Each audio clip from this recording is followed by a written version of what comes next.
twaragendanye cyane twivuye inyuma.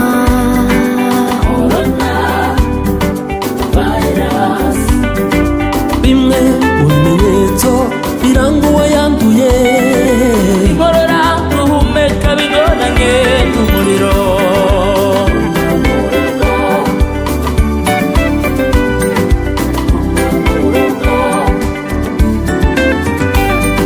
Ukigerwaho n'ibimenyetso byavuzwe,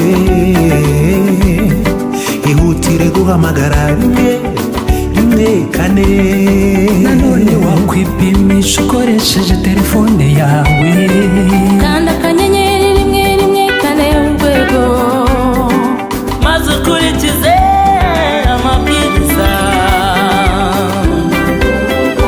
bizatuma tutandura iki cyorezo. Nimwe mu ngamba zo kugitsinda vuba. Ni inyungu zawe, ni inyungu zanjye, ni inyungu z'igihugu. Utabyubahiriza ni ugutererana abandi ku rugamba. nanone muri iki gihe dufatanye n'ubuyobozi kuzirikana bagenzi bacu dusangira. Ntimwibagirwe kwizera Imana, ntimwibagirwe kuyisenga uko bukeye n'uko bwije, ntimwibagirwe kwishimira, kuko ibihe byacu biri mu maboko ye.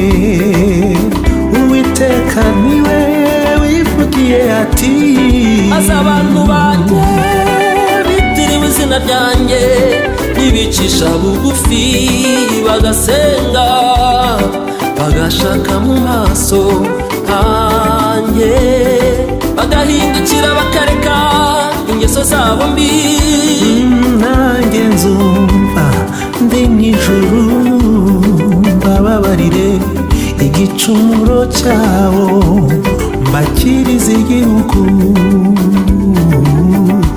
mbakirize igihugu. twese